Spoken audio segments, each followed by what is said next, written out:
Hello everyone and welcome back, and it is time once again for some more predictions here on the channel, and we will be doing predictions for AEW Dynasty, which is coming up this Sunday. As of this recording, it is on Thursday, and there are 10 matches that I will definitely be going through in these predictions, though I know within this time frame that there were a few other 0 hour matches that were announced, one being Matt Sydal and Trent Beretta, and the other one being Orange Cassidy and Shibata going up against, I believe, Shane Taylor Productions. I'm not going to necessarily do predictions for those particular matches, though we are going to go ahead and get started with the first match that I wanted to go through, which will also be on 0 hour. It is going to be the Acclaimed going up against Bullet Club Gold. It's going to be the Gun Brothers, and it will be Jay White.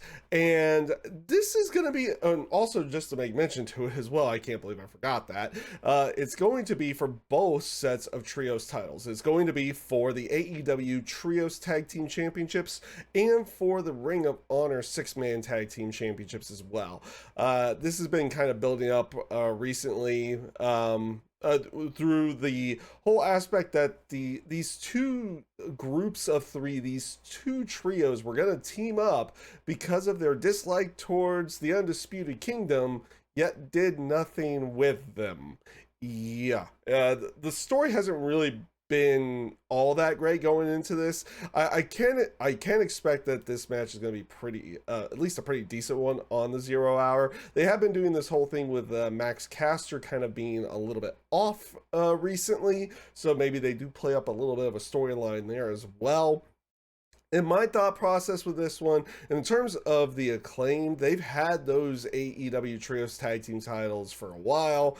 I'm thinking in this particular case, they're going to go with Bullet Club Gold to unify those belts. I don't know if it's going to be a thing where they fully unify them and basically both sets will be one now, or if they'll be defended separately. We'll see how that ends up playing out. But I'm going to go with Bullet Club Gold on this one. And up next, we have the FTW Championship match. It's going to be Hook going up against Chris Jericho. And yes, Chris Jericho is still doing his thing with Hook at this point. Though it's honestly, this portion of the feud isn't as long as some of his other feuds have been. I don't necessarily know how much longer this one will be going, though. They're set up with, he wants to be Hook's mentor. He pulls Hook away from a 6-man tag with Shibata when something went awry in that particular match. And all the way down to the fact that he pushed down Taz, Taz usually doesn't take bumps anymore, mainly because of neck issues and other issues that he had. So you don't really see him taking bumps all that often. I feel like the fact that they have done a one-on-one match recently where Hook was pretty dominant through most of it, throughout the whole thing. I feel like this is going to be one where they're going to continue on afterwards. I'm going to go with Chris Jericho on this one, with probably an expectation of another match down the line between the two of them, where Hook probably takes the victory there. But we're definitely going with Jericho here. And up next, we have 6-man tag team action. It's going to be Adam Copeland, Eddie Kingston, and Mark Briscoe going up against the House of Black. It's going to be Brody King, Buddy Matthews, and Malachi Black. This has been kind of stirring between them for a little while, and it feels like maybe a singles feud will be down the line for Adam Copeland with somebody within the House of Black group. I really don't necessarily know like who that would necessarily be. Most would probably suspect it would be Malachi Black, but maybe it's Brody King. With that, they could also do something with Mark Briscoe and one of the other members as well with a Ring of Honor title down the line.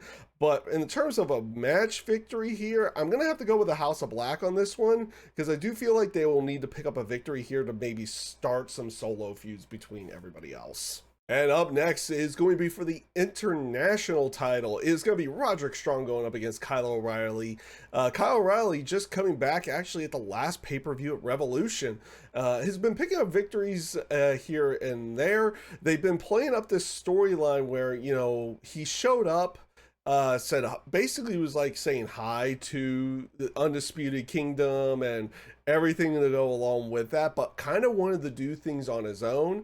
And it looked like Undisputed Kingdom was like, okay, that's cool, that's cool. Eventually, they make the turn, and Roderick Strong lays out Kyle O'Reilly, leading up into this match. Now, Roderick Strong did just pick up that title not too long ago. I don't feel like this is going to be time for them to take it off of him, and they could still continue on the feud down the line along with this, even with a Kyle O'Reilly loss. So I'm going to go with Roderick Strong in this one to keep the international title. And up next is going to be for the TBS Championship. It's going to be Julia Hart going up against Willow Nightingale. And I've kind of liked the setup that they've been doing here with Willow Nightingale and Julia Hart. They've been also adding Mercedes Moné in there since her debut, kind of playing off of, they want to potentially set up a feud between Mercedes and Willow Nightingale based off of what happened in the New Japan Strong title match, which caused Mercedes to get injured and be out of action for pretty much upwards of a year at this point in time. Obviously, Mercedes has not had a match since coming back in and has really just been doing promos, so you're not getting too much out of it, though she does do a run in here and there. And they did do the lights out attack in the backstage area, kind of playing up who did that. Was it Julia? Was it Willow? Was it somebody else? And we've been kind of seeing these attacks happen around Chris Statlander, Willow, and Mercedes. And I do feel like it's going to eventually lead to some form of turn for Chris Statlander. Now, I don't necessarily know when that is going to happen in this one. And kind of setting up into this particular match itself, I do feel like, though, Julia Hart has been having a pretty good run with that TBS Championship. I feel like they're going to put it on Willow Nightingale here, and then it sets up for her and Mercedes at Double or Nothing. There's also the rumor going around that Julia may be injured, so they may be taking that title off of her because of that. I don't necessarily know, but my prediction is going to go with Willow Nightingale. And up next is going to be for the AEW Continental Championship. It is going to be Okada going up against Pac. And, this is going to be a good match. This card actually has a lot of really good matches, or at least potential for a lot of really good matches, depending on the time frame or what they're going to set up in their matches themselves throughout the whole night. This is definitely one that I would be looking forward to between the two of them. I don't think these two have ever had a match before. I think it's potentially been teased at some point in time, but it's never actually happen, and we're going to be getting it here for the Continental Championship. They are going to, and that's actually one thing I do like about the Continental Championship is they actually have separate rules for it. It basically plays off of the Continental Classic rules, where no interference, 20-minute time limit, so nobody can get involved. So it's always one-on-one in these particular matches. And that is kind of nice for this championship, because it does give it a different vibe and different feel from the other titles that are in AEW. Now, both of these wrestlers, they're great. They're fantastic wrestlers. Seen plenty of Okada matches back in the day when watching New Japan. Of course, what we've seen from Pac as well to go along with this. If I have to go with a winner on this one, they just put that title on Okada. I don't think they're going to take that off of him. Also, they're building up this whole new elite to go along with everything, which we'll talk about a little bit more about that here very soon.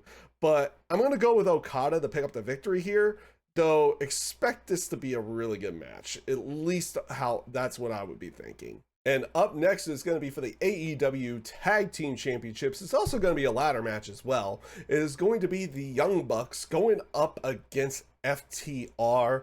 And obviously, really, you don't need too much story build based upon this, though they have done what they can to build a story with this one, with the whole aspect of what they did with All In and airing that footage on Dynamite and everything that go along with that. I do still hold by the stance.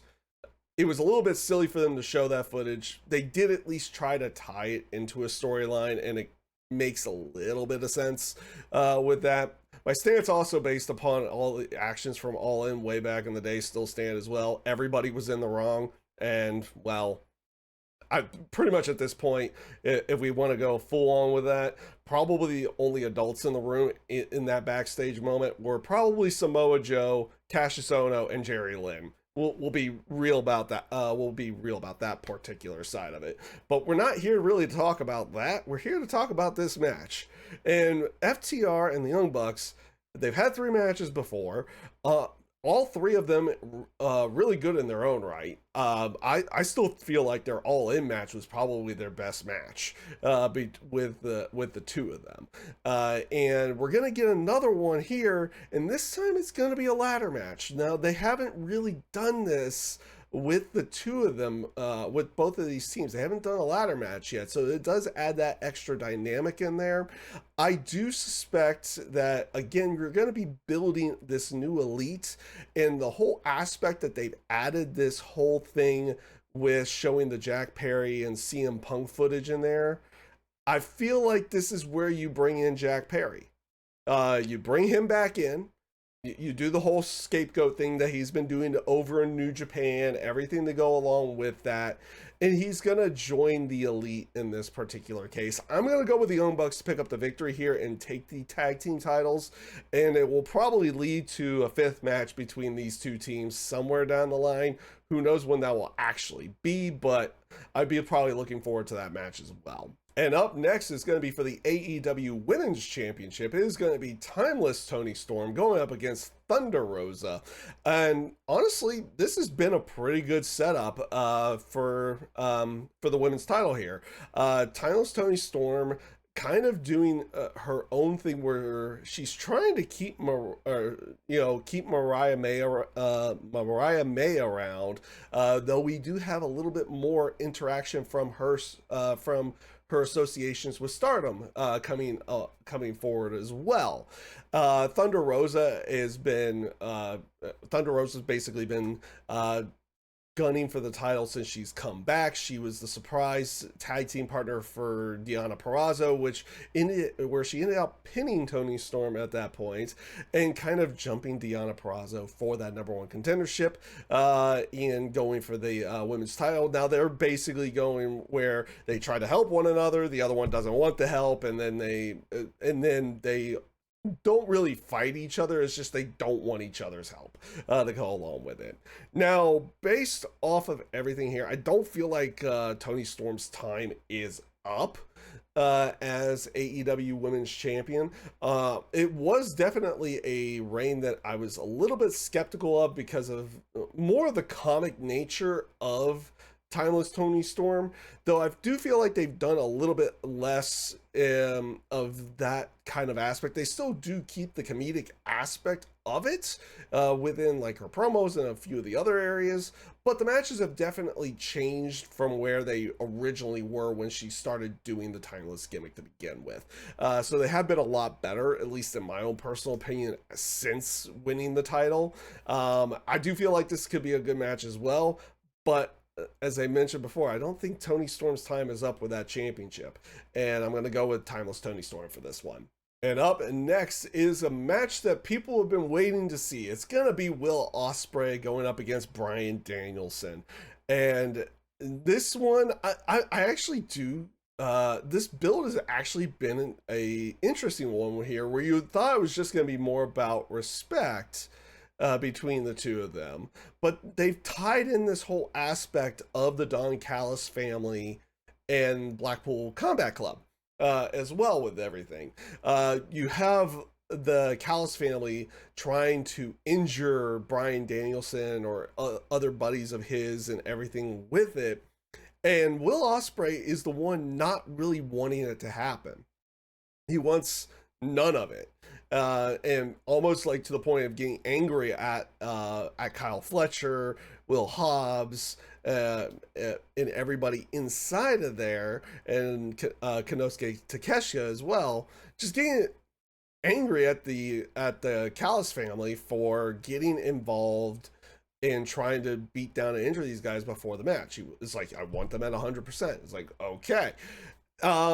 It's been an interesting build, and I made mention a while ago is that I didn't feel like Will Osprey was going to be in the Don Callis family for too long. This is going to probably be one of those other areas where you're where they're kind of gonna go that route where he's gonna be exiting that, and you may see a little bit more of that here. If I don't think you see the full exit here, but you'll see a little bit more of that show in this particular match. I don't think we really have to talk too much about how this match will hopefully end out going. Both of these guys are fantastic in the ring. It should be a top-notch match. It's a match that I feel like a lot of people have been wanting to see. Who do I feel is going to win this one? I don't see them having Will Ospreay lose so quickly. And I'm going to go with Will Ospreay on this one. Now, I did kind of waver either way because they could have multiple matches between the two of them. But I do feel like this would be an Osprey win in this particular case. And honestly, you could still do another match down the line, and maybe Danielson picks up a victory. Who knows how that will end up playing out. I expect this to be a really good one. A lot of fun to watch. So hopefully it's out just being really good. And up next is going to be for the AEW World Championship. It is going to be Samoa Joe going up against Swer Strickland. And they've been, I don't know if they've really been telegraphing that this is going to be a Swerve Strickland win in this match. But the story does make it feel like it's like, well, if he doesn't win, what's next for Swerve? You've had this whole build-up where Joe keeps knocking him down and knocking him down. And he keeps getting back up. You had the aspect during the contract signing where Samoa Joe busted him open with the chain, signs the contract with his blood. Swerve keeps getting back up. He's gonna keep going. He keeps fighting, and then you have this whole aspect as well in there. Samoa Joe during Dynamite this week calling him a choke artist, and it makes me feel like that they're setting this up that Swerve has to win at this point, at least to me, because like Joe said all these things, done all these things, and to have Swerve not win, it's like, okay, then what's next for Swerve, and how much longer is it gonna be before he gets another shot? Because I do see Swerve being the world champion in this company at some point in time. And actually, I don't mean just in some point in time. I'm going to predict him for Sunday to win. I'm going to go with Swerve Strickland for the win on this one. And he's going to pick up that AEW World Heavyweight Championship. Now, that is everything for predictions I have over here. Feel free to leave your own predictions down in the comments below. Also, do not forget to like and subscribe to like the video and subscribe to the channel if you so wish, and if you liked everything. And with that being said, I hope you all take care, stay safe, stay healthy, and have a great rest of your day.